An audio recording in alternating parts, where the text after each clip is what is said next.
probably used to hearing about adults getting cancer, but a child is just, you just never wish that would come to your door. Roseanna, thank you for joining me on the Mindful podcast. You're very welcome. It's a pleasure to talk to you. I know we're doing this ahead of a school collection, so we'll make sure that you're you're on time for that. But I really appreciate you taking the time to chat. Um, I guess it's a strange one for you, and that you've done a lot of these kinds of conversations, and I guess it's a position you never saw yourself being in. This sort of I guess a public figure, someone that people look up to and look to when they're struggling. I guess, as I say, it's a role that you never thought you'd be taking on board.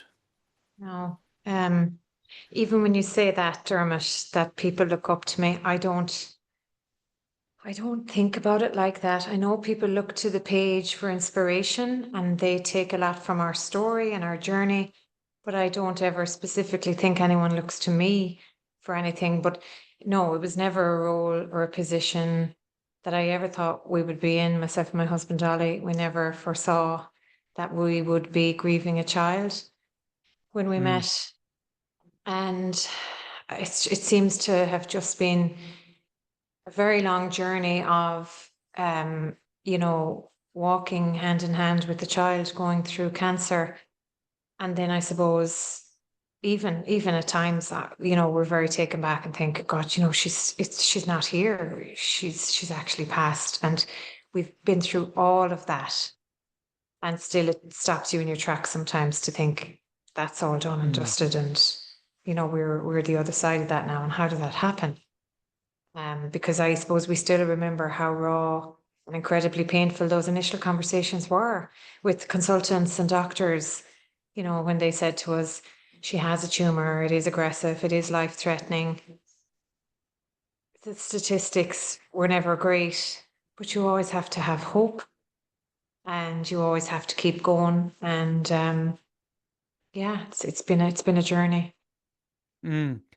We're not long after the 1 year anniversary of Saoirse's death. How was the anniversary? The anniversary felt very much like we were reliving her passing all over again.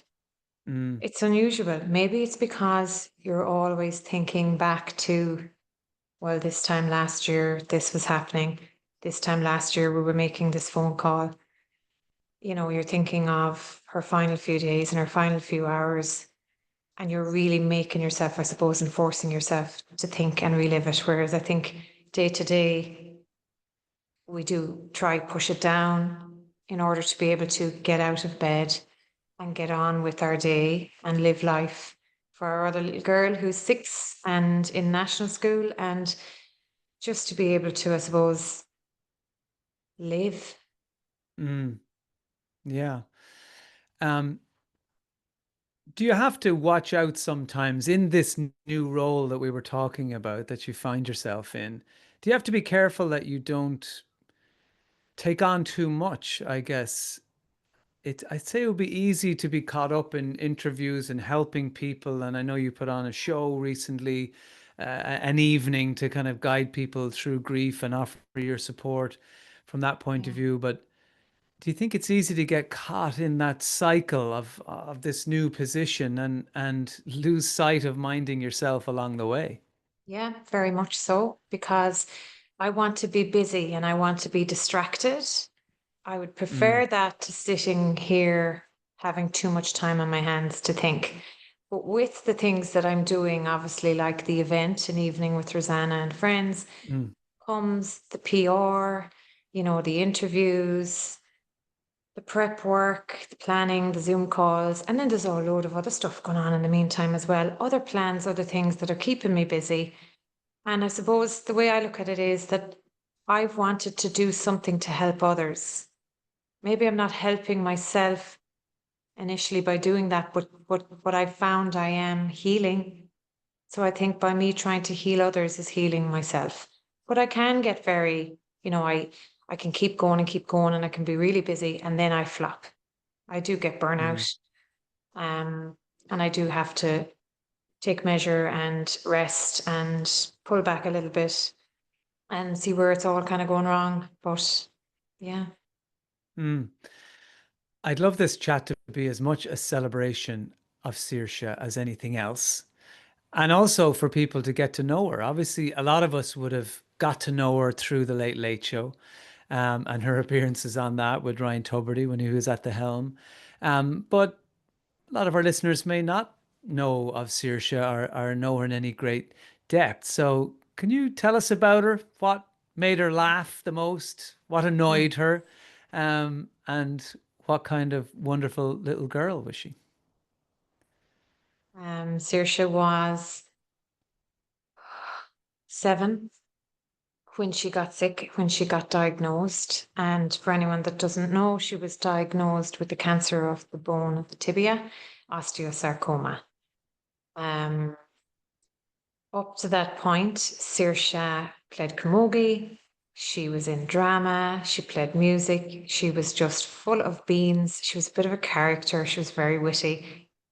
I did this thing when I was younger where I used to go into the cloakroom and I used to dress up in my parents' clothes and I'd appear out and I'd be the laugh of the party. And she had that. She also took that as well. And Mm. she used to imitate Ollie when he'd come back from a run, looking at the watch and being winded. And oh, it's just when you find these videos and you think she was such a character and it just came Yeah. naturally to her.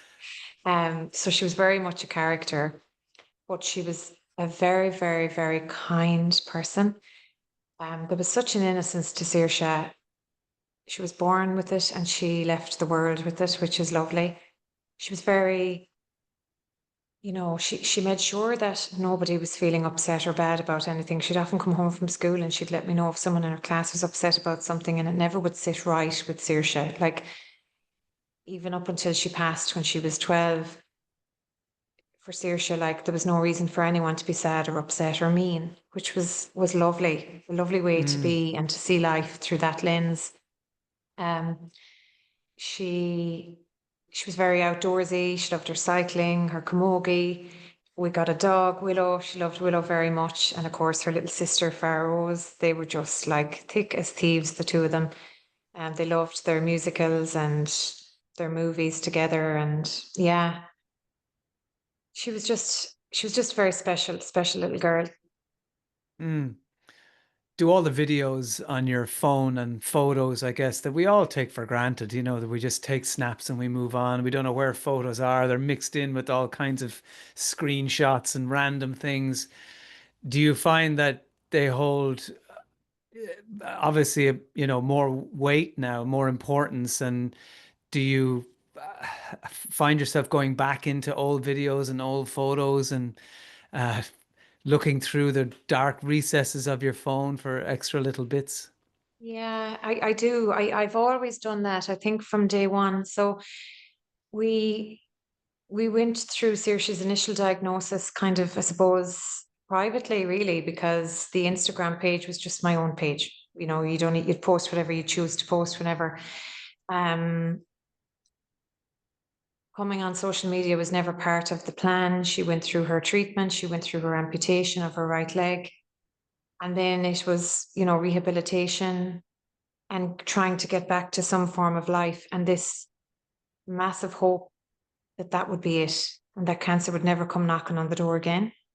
Mm. And I suppose during the recovery, because they would have been a part of the page before she got sick, it was quite obvious what was going on, that Saoirse had been through cancer. And, we did a lovely little following. And then on the back of the Late Late Show, the following just went up. And we started to share a lot of the home videos publicly. Like, anything we'd take would be gone out on Instagram because people became, I suppose, obsessed or infatuated or had fallen in love with Saoirse and the braveness of her. And they were so invested in her recovery and they wanted to see what life was like every day. So they were there for when she learned to get Mm. back up on the bike and when she learned to swim through hydrotherapy and when she went back out in the field playing camogie and when the hair grew and any little achievements she got along the way. So there isn't much that's in the phone archived that everybody else hasn't seen. And Mm. because it's out there on Instagram, I've seen it so much. My husband has seen it so much. So we wouldn't be triggered by it. We kind of just look back on it with fond memories. But it's when you find an odd one in the phone that you forgot that you had, a really old video that you don't remember taking, that can stop you in your tracks. Mm. Because it's a Uh, tricky one, isn't it, to sit with? I'm sure you had these thoughts and maybe discussions with your husband Ollie about, do we want to put all our personal stuff up online? Are people going to think we're just, you know, doing this stuff to get likes or clicks? That push pull from wanting to share the story and share in people's genuine heartfelt warmth towards Saoirse and the whole family, but then also that, just putting stuff online. How did that debate go internally and amongst each other? it was never really a discussion. We always felt Mm, comfortable with it because the followers were such lovely people. We've always had a lovely following, very supportive. mm, They're so invested in Saoirse's journey. And anytime we hit a bump in the road, the messages just came through on Instagram, Facebook, where there was the mass cards that came in the post. So it was very obvious that people were just invested in this child and her story. And, when we put up a story of going to Salt Hill for the day or going for an ice cream, people just loved to see that she was getting that joy from life and we were doing normal things, put up as much as we wanted to, and we've continued to do that, I suppose. I remember after the toy show, I remember thinking before the toy show, I think we closed the page. And then after her appearance on the toy show, it just went a bit bonkers. And I remember thinking, what if we close down the page? It's kind of like we're turning our back on all these lovely people that have willed her on all the time and mm. wished her well along the way. And kind of like turning off a switch. And I just felt that that wasn't fair to do either. So we've stuck it out. Yeah, yeah, and I guess so many people are very glad that you have, and I hope you're glad you have, because Yeah, no, we are. social media can be tricky. Yeah. Um, when the cancer came back, you realized the prognosis was getting more serious each discussion that you had with the Mm. doctors. Where did Mm. your mind go to? I think we always knew that we'd have a really tough battle to try and keep her after her initial diagnosis and the chemo and the Mm, amputation. Um, she got a secondary diagnosis in the lung, so that yeah. was never good. Now we were dealing with another area, and she had reconstruction and a resection there, and there was discussions about, they took so much away from her here that she had to be kind of put back together. And there was discussions like that I would never have talked about before, like, you could be looking at scoliosis down the line and you could be looking at this. And I suppose we were like down the line, but never really could look that far either, because it was what was really happening in the next while that we were more concerned about. And exactly Mm, that, 11 months later, she relapsed in the same lung. And at that stage, then we were told that cancer was going to win and that time was of the essence. Um, so I don't know, Dermot, like when she was diagnosed initially, it's just like someone turned off a switch. Life just stopped. The life we knew, the life we had, you actually start grieving and you don't realize that's grief. mm, You're grieving the fact that you used to just jump out of bed on a Saturday morning and the world was your oyster and you could do whatever you wanted and you had a healthy family. You were doing the rat race Monday to Friday and we were all giving out about it, but Jesus, wouldn't you take it back in the morning? yeah. So you're living life differently straight away. And then every diagnosis, we were just getting, I suppose, that bit nearer to losing her. Um, and then when we were told that, that there was nothing more that could be done, we were dealing with anticipatory grief, grief of knowing that she was going to leave us, but we didn't know when. And that's something only we could deal with. She was unaware. Public wouldn't have known this. Mm. They Was knew that a she was on. conscious decision to not tell her? How do you know what to do in that situation in terms of how honest you're expected to be or what the right thing is to do, how much you should shield Saoirse from. How did you navigate that? Every time we had to have a difficult conversation with her, we had it in the hospital if we could. We tried to keep it Mm, all in a hospital environment because home was her safe net. And the consultant had said to us from the off to be as honest as we could and not to break the trust because we were her everything, yeah, and even though we couldn't protect her from this, we were mom and dad and we had all the answers and we were the most important people, I suppose, in her life. And everything we had to say had to be solid. So there might have been conversations that we had about her hair loss, her leg amputation, that we had to be honest to tell her because these were going to be physically obvious. And she didn't like to hear those things. And she'd maybe go into herself a little bit and she'd say, I don't want to talk about it anymore. And we'd say, okay. But within the day or maybe 24 hours, without it being discussed again, she'd just come out with something so brave like, it'll be okay, if I lose my hair, or I'll be all right if I lose my leg. And you just couldn't get over this resilience and mm, determination. And she never felt sorry for herself. She was just amazing. So there was those conversations, but then conversations about there being an end. That was a conversation that no child needed to know.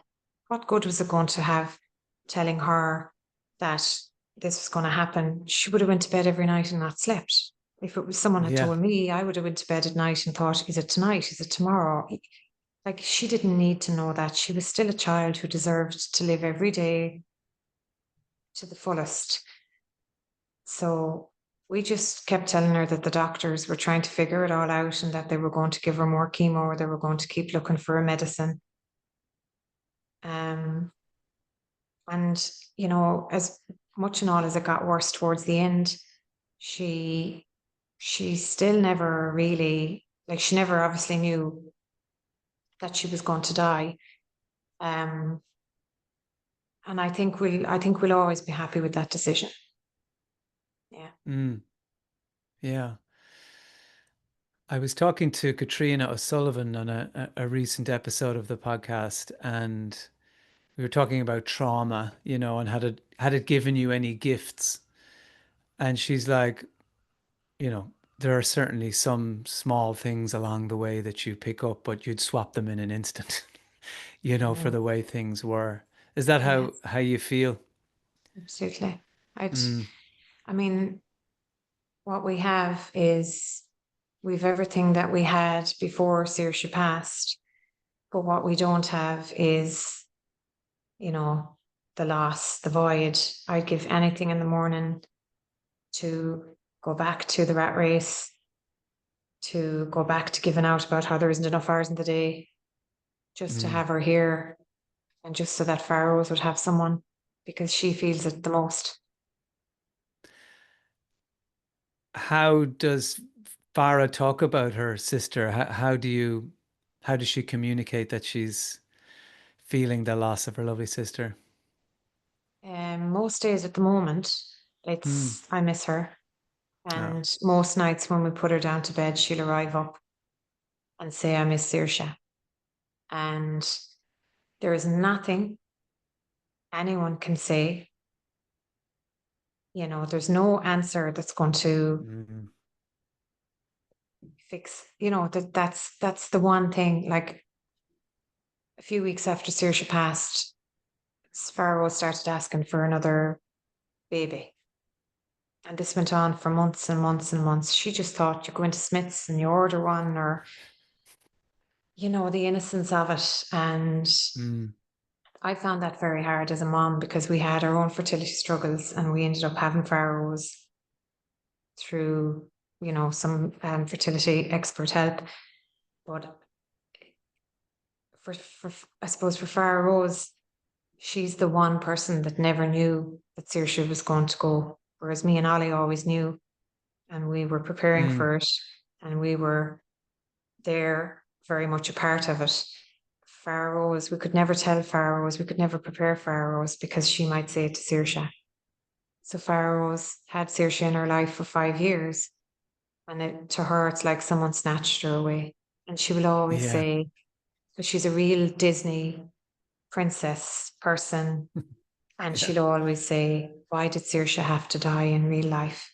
And when you really think about what she's asking, you kind of think, yeah, why? Why did she have to die in real life? Why? Like, and like that, we can't answer it. She thinks it's like the movies. Why could someone give her the kiss of life? Why did she not wake up again? Mm. Um, How do yeah. you rationalize it? Or do you? Or do you call on spirituality? You think of these phrases that bounce around the space like God works in mysterious ways, and you're not quite sure what the hell you're meant to do with statements like I, that. How do you yeah, make sense is probably the wrong phrase because I don't think it'll ever make sense, but how no. do you approach it?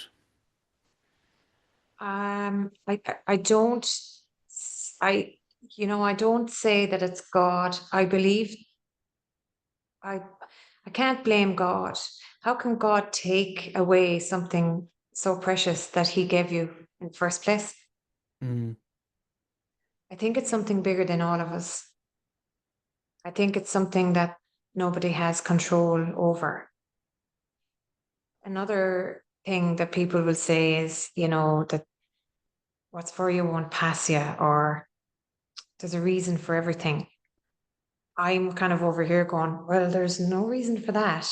And, mm, so there's a huge part of it that will never make sense to me.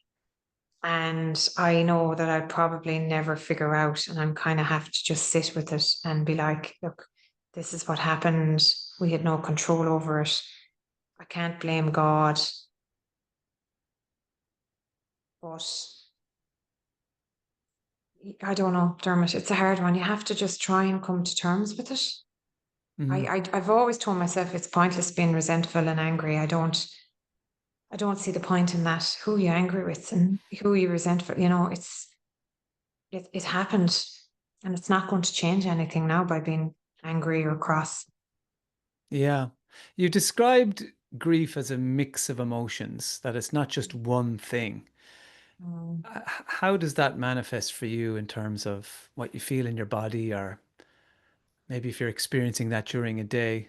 What does that feel like or look like for you? Yeah, I suppose I suppose any day can start off good or bad. It depends on what you feel like when you wake up. You can have that weight, Mm, that flatness, or you could wake up and feel, okay, got something going on today and it's distracting, but something can come along like a little trigger. You might read something or see something or a memory, and it just consumes you. I think it depends on where you are, how much sleep you've had. You yeah. know, maybe you're going through a particularly bad week, it's going to be 20 times worse, or maybe you're in a good place. Um, but it's such a mix of things. I just think for me, I never knew grief until this happened. I would have been empathetic. I would have lost grandparents. Thankfully, that's as much Mm, as has happened until Saoirse. And I would have been sad, I remember at the time, heartbroken at the time. But you kind of move on, and it's nearly like, well, that's part of life and that's natural. And they died of old age.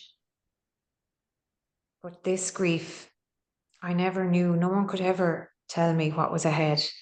This grief is unbelievable. And because of the social media presence we have, I'm hearing it from other people then that they're going through this grief, and there's this thing of that people don't understand, and they really don't, Dermot. And I don't say that going, oh, mm, you don't understand, you haven't lost. It's not like you have to be equal with me to understand it. There's people that have lost siblings, parents, children, friends, and they're going through this grief, and it is so hard. It is like a pain in your heart that never leaves. It's like someone is sitting on your heart. It's an ache, it's a dull ache, and it's just part of you forevermore. And I find things like joy very hard. It's not that I can't crack a smile or have a little laugh. There's certain things that I will not let myself do. Like I couldn't see myself dancing now, or I haven't had a few drinks or anything like that, because I just won't allow myself get to that stage, because I still think, well, what have I got to be so joyous about? Saoirse's gone, she's still not here.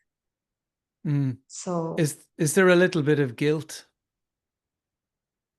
in terms of how you say, why should I be happy? yeah, You there know? can be, there can Mm, be. Like I try get my joy now from doing something different, trying to help others. That's how I get my joy. mm, Maybe seeing Pharaoh's happy. But a lot of times I'll sit down on the couch at night and I'll look at her photo and I'll say to Ollie, God, there's nearly this guilt of living. There's this guilt of we got through another day. That's wrong. Like, mm, um, and I think it's just a guilt of we never, maybe it's that guilt of that we never had that conversation, that we never got to say goodbye, or she never got to say goodbye to us. But at the end of the day, that's the way we felt was the right way to do it. mm. You can let me know if I'm going into areas that I shouldn't be going into, but just Yeah, in terms of yourself and Ollie, these things you hear can put enormous strain on relationships. Some relationships don't survive yeah. something like the death of a child. How have you two navigated? Did you agree to approach it in a certain way? Did you work it out as you were going along? Um, as a couple, how have you navigated this, and what were the things that maybe worked for you both? I think from the off, myself and Ollie have had a lot of challenges in life.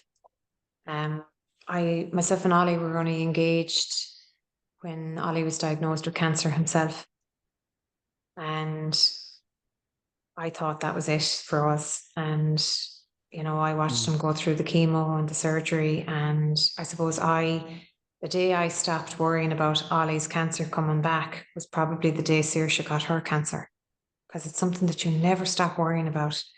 So we have mm, had a lot of challenges. We've had that. We had fertility issues trying to have Rose. So we've been pretty much tested. And then Saoirse's the biggest challenge anyone, I suppose, could ever go through. We just seem to make a good team. We have a great respect mm, for each other. I value his opinion on everything, vice versa. We love each other deeply. And we're just a very tight knit little family inside these four walls. We're very big into the cuddles and the hugs and the telling each other we love each other. And that's just part of who we mm, are. And I think with Saoirse's journey, we just walked through it. We didn't make any plans. We always took the news on board and didn't tell the rest of the family until we were ready. We always talked about things like that. Is now the time, and when should we let them know? And um, so yeah, I think we just thankfully we just make a good team. yeah. When you speak to other people, other parents, other moms, maybe who are either beginning this difficult journey, or maybe they have just experienced the loss of a child, do you give them advice? And if so, what advice do you give them? I don't think I've given advice to anyone that has lost a child. I am not qualified. I only speak of my own experience. So when Mm, I have these grief events, I don't go up there thinking I'm qualified in any way or form. I always just speak about my own experience, my lived experience. Um, and when I've spoken to maybe moms of children who are starting the journey or going through the journey, mostly it will be people inquiring on their behalf, maybe a mm, sister in a sister or something like that, or a friend. They'll say, my friend's going through what you're going through now. What can I do to help?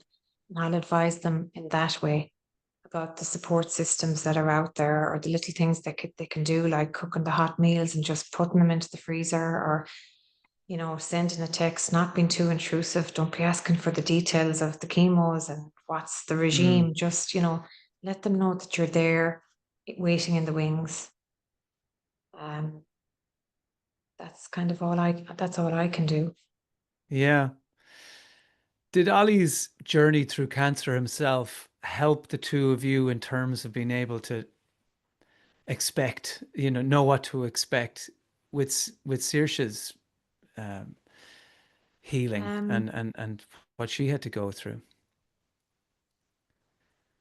I think, I don't know. I suppose, like, you know, Ollie had lost the hair, and we knew when Saoirse was going to lose the hair, it would grow back. But it was very different because you're dealing with the child and you're dealing with the girl, and your hair is a huge part of who you are.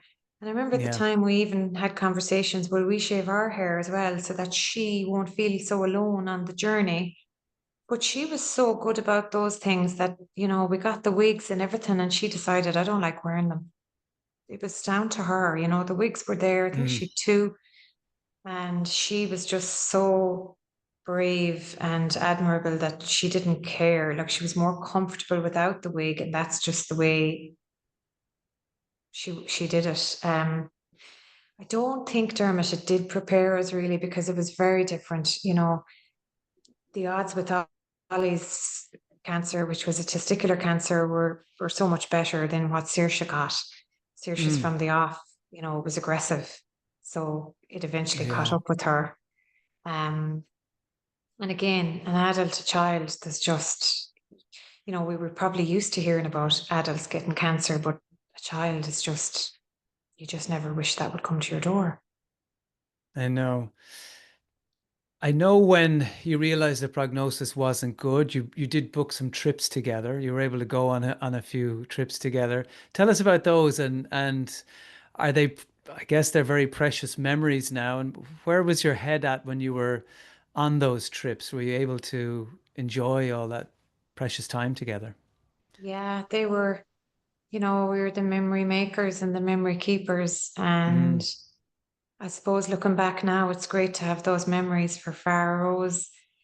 We had always said we'd go to Disney World, and we always talked about it openly because we wanted to hold ourselves liable, I suppose, to make the trip. And as it Mm. turned out, then Saoirse was gifted the trip to Disney World. So that was just amazing. It was the first time for all of us. It was a massive trip. A lot of planning went into it, and she really enjoyed it. And suppose at that stage, she had been through the lung cancer as well. Um, I suppose that was I'm trying to think, that was August 22, and then we would have done Lapland the same Christmas. I suppose everything we did was, we were trying to fit it into a short space of time. Yeah. They're the things that we probably thought, why didn't we do these things sooner? Why did it take this to happen for us to see the importance and make these things a priority? Um, So there was a lot of that in it. And then I think I remember there was a lot of feeling grateful that we got there. I remember being in Lapland thinking, this is great, we're here, we got here. That's another tick in the bucket list. And I was just so grateful that we did that. Um, One of the last trips we did, which was very last minute, was a trip to London to watch a show in the West End. And we'd had talks with our consultant, and he had said, we were on about going to Spain earlier in the year, and he had said, I wouldn't. And he didn't say any more. He just said, I wouldn't. Mm. And that kind of made us feel, well, that's it. Our traveling days have finished now. We suppose we never really knew what would happen if we did bring her or if anything went wrong, but we kind of accepted that. But come November, Ollie said, do I think we should go to London? And I said, oh my God, can we go to the West End? Because it was on the bucket list. And he made Yeah. it happen. I have to say, Ollie was great. He made it happen because I wasn't working through all of this time. I was her main carer. And Ollie continued to work. So he made it happen. And we had a lovely trip. We went for a few nights. We got a show in. We did as much as Saoirse had the energy to do. That was the last memory that we made. And I remember sitting, I often talk about this. I remember sitting in the hotel lobby, just watching her, taking her in, and thinking, how is she still this good? When we were kind of more or less told she would be there for Christmas. This was November. And I was like, God, how is she this good? And I just had this feeling of, this trip was so perfect and so good that this is probably it. You know, that feeling of she's probably going to go out on this one now, you know? And Mm, that was it. We didn't go anywhere else after that. yeah. Yeah, is this difficult for you in terms of having to talk about this all, not all the time, but you're so generous with your time and your energy, and obviously you want to share your story so other people can heal from it and learn from it, and hopefully the experience will help them. But in a way, could it keep you trapped in this constant recycling? You know, how do you sit? How does that sit with you? I know what you're saying. Am I actually moving on if I keep kind of going back and back? Mm, But you see, Dermot, I never want anyone to forget her. Never. Someone once mm, said to me that in years and years and years, and in generations and generations, one person will be the last person to say your name forever. And when I started thinking about that, I thought, geez, yeah, they're right. Like, you know, once the grandparents and parent, whatever, you know, that people kind of, you become so distant that people actually stop talking about you someday. And I thought, I don't want that for Saoirse. Like, she had to leave this world at 12 and she was so special and she took it all in her stride and she never complained and she never let it define her. And I just thought she was just so remarkable. And I suppose seeing the way the nation loved her and willed her on and supported her, I just thought, I just don't want her to be forgotten. And people will remind me every week she'll never be forgotten, but I always feel like she probably will in time. And I just felt I just don't want that. So I continue to talk about her. If she's not brought up in a conversation, I'm nearly kind of like, why not? Um, Maybe in time I'll come to terms with that and get used to it. But I don't know. I suppose I get used to talking about the same stuff. I get used to talking about all the highs. Maybe the lows are a little bit trickier, like mm, London that day, you know, and in time, the more I talk about that, the more healed I'll be from it. And don't get me wrong, there's certain times and towards the end that we're not ready to talk about with anyone. And I don't think we'll ever talk about those moments. The moments that people will never understand unless they actually are standing in your shoes. Like to even say out loud, you know, it's so natural for your child to be there for your child's first breath, but it's so unnatural to be there for their last. So that's all I'll even say on that, you know. mm. You But know, we I'm doing spoke work about, on it. yes, No, I was just going sorry, to go say ahead. I'm doing work. I am doing my own work as well to mind me. I'm doing healing Mm, and that as well. Yeah. yeah. What kind of healing do you do? I do energy healing and Mm, with the lady. Yeah. So I love that. I find that way better than counseling. interesting. Yeah, yeah. Yeah. We spoke about gifts earlier and whether we were looking for them or not, but certainly one of your great gifts is how well you communicate very deep and tough things and experiences. But I think there's so much healing in your voice and the way you communicate. And again, it's not something you ever hoped for or wished that it was a role that you were going to step into, but I think you do it so powerfully and it really is a gift. So I want to thank you for this conversation and for all the amazing work you do and for reminding us all not that we need it, about how wonderful Saoirse was. And I'm going to let you go now and pick up Farah Rose, or she'll be standing on that school gate wondering where her mammy is. Thanks so much, Roseanna. And I hope Thanks, if you Dermot. bring an evening with Roseanna and friends back, that people are going to get to go and share in your insights and your experiences in person. It would be really nice. Thank you, Dermot. Thanks for having me. It was a lovely chat. Thank you. My absolute pleasure. Thanks, Roseanna. Lovely to meet you.